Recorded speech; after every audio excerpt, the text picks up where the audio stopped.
எனக்கு ஒண்ணுமே தெரியலையே. எனக்கு எதுவுமே தெரியல.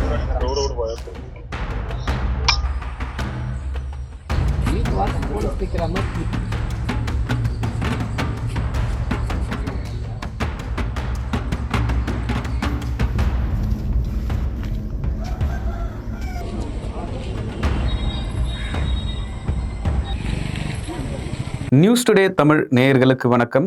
நான் லோகநாதன். இன்று நாம் பார்க்க இருக்கக்கூடிய இந்த செய்தி சமீபத்தில் 5 மாதங்களுக்கு முன்பு திருமணமாகப்பட்ட நிலையில் மனைவியை கொன்ற கணவன் மற்றும் அவருடைய காதலி இருவரும் கைது செய்யப்பட்டு தற்பொழுது சிறையில் இருக்கின்றனர்.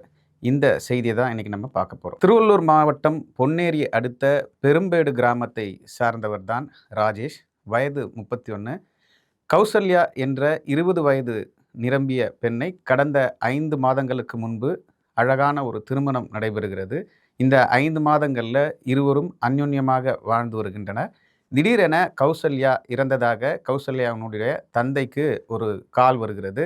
ராஜேஷ் அவர்கள் செல்ஃபோனில் அழைச்சி, உங்களுடைய பெண் கிச்சனில் வழுக்கி விழுந்ததாக ராஜேஷனுடைய மாமனாருக்கு செல்ஃபோனில் தகவல் அளிக்கிறார்.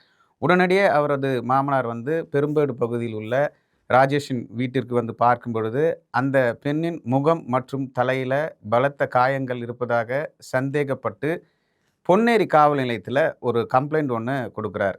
தன்னுடைய பெண்ணின் மரணத்தில் சந்தேகம் இருப்பதாக காவல் நிலையத்தில் ஒரு புகார் கொடுக்குறாரு.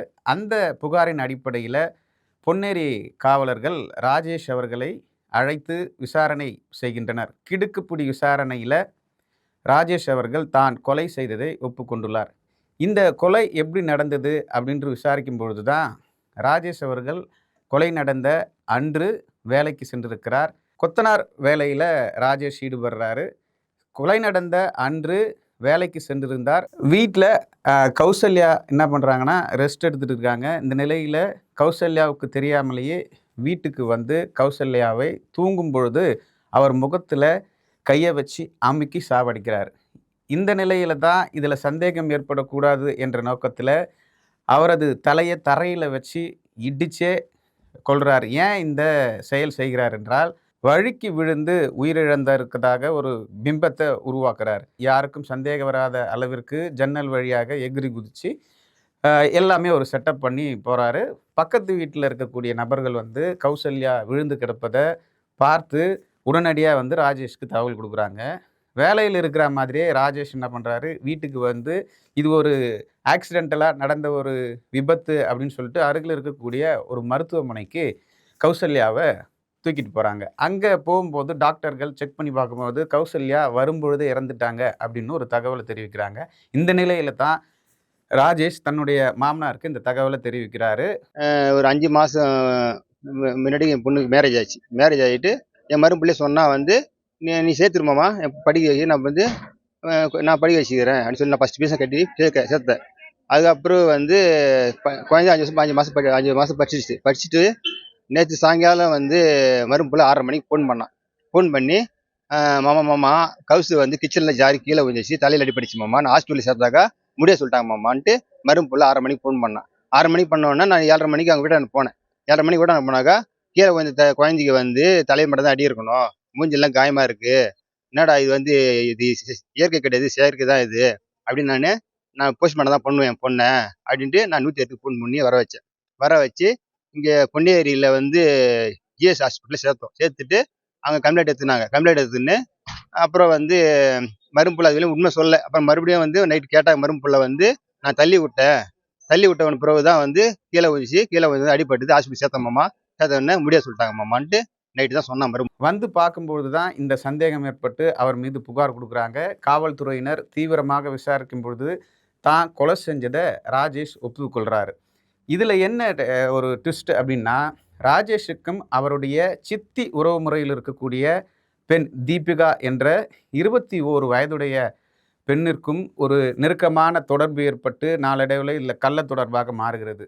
அண்ணன் தங்கை உறவு முறையால் அவருடைய வீட்டில் இருக்கிறவங்களுக்கு இந்த தகவல் தெரிஞ்சு அவர்களை கடுமையாக கண்டிக்கின்றனர். அவசரமாக ராஜேஷுக்கு தன்னுடைய அத்தை மகளான உறவுக்கார பெண் கௌசல்யாவை திருமணம் செய்கிறாங்க.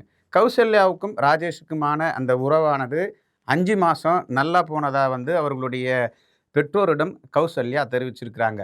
இவருக்குள்ள எந்த விதமான பிரச்சனையும் இல்லை அப்படின்னு கௌசல்யாவோட அம்மா வந்து தெரிவிக்கிறாங்க. எங்களுக்கு எண்ணெயில இந்த மாதிரி எங்க வீட்டுக்காரர் தான் எனக்கே ஃபோன் வந்து சொன்னாங்க. ஃபோன் பண்ணாங்கன்ட்டு எங்க வீட்டுக்காரர் தான் எனக்கு சொன்னாரு. எனக்கு கிச்சன்ல ஏதோ எண்ணெய் தடிக்கி கீழ விழுந்து தல்ல அடிபட்டு அப்பயே ஆஸ்பத்திரிக்கு இட்டுன்னு வந்தா முடியாதுன்னு சொல்லிட்டாங்களா ரேவதி. ராஜேஷ் ஃபோன் பண்றான் அப்படின்னு தான் சொன்னாரு. வேற எதுவும் எனக்கு தெரியாதுப்பா. பாப்பா உங்ககிட்ட ஏதாவது பிரச்சனை எதுவுமே சொல்லலப்பா. நல்லா இருக்கிறோம் தான் சொல்லிச்சு. எந்த பிரச்சனையும் இல்லை, நல்லா தான் இருந்தாங்க. முந்தா நேத்து கூட ஃபோன் பண்ணா நல்லா தான் பேசுனாங்க 2 பேருமே. நல்லா தான் இருந்தாங்க. வீட்டுக்கு வந்து எவ்வளவு நாள் ஆச்சு? எப்ப போனாங்க? எங்க வீட்டுக்கு திங்கட்கிழமை தான் வந்தாங்க. திங்கக்கிழமை ஒரு பெத்து சார் எங்க ஆயா ஒன்று சேர்த்துட்டாங்க, அதுக்கு வந்தாங்க. அது வந்துட்டு சாயங்காலம் என்ன போனாங்க. நீங்க இப்போ என்ன எப்படி நடந்திருக்குன்றீங்க? பாப்பாக்கு ஏதாவது என்ன சொல்ல விரும்புறீங்க? எனக்கு ஒண்ணுமே எனக்கு தெரியல.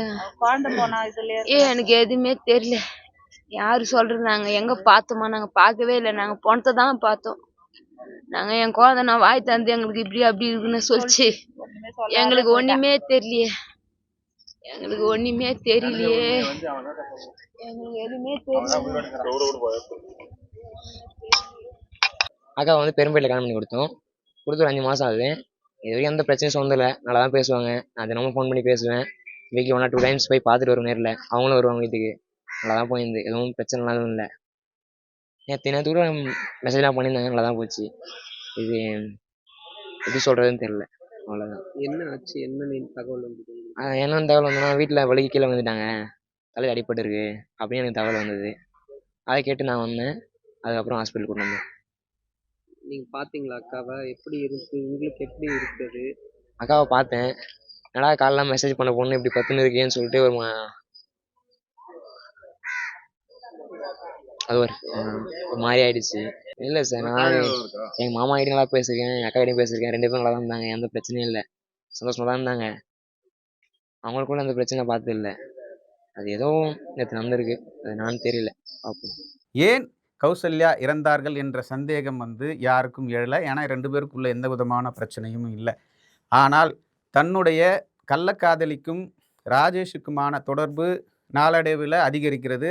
கௌசல்யா இருந்தால் தங்களுடைய இந்த கள்ள தொடர்பானது ரொம்ப நாளைக்கு நீடிக்காது, பிரச்சனை ஏற்படும் சொல்லி தீபிகா வந்து ராஜேஷ் கிட்ட சொல்லி உடனடியாக அவளை வந்து கொலை செய்யணும் அப்படின்ற ஒரு திட்டம் தீட்டி கொடுக்கப்பட்ட நிலையில் தான் ராஜேஷ் கௌசல்யாவை கொலை செய்கிறார். கொலை செய்யப்பட்ட ஓரிரு நாட்களிலேயே காவல்துறையினுடைய துரிதமான விசாரணையில் கொலை செய்யப்பட்ட கொலை குற்றவாளி தண்டிக்கப்பட்டு தற்பொழுது இருவரும் சிறையில் இருப்பதும் குறிப்பிடத்தக்கது.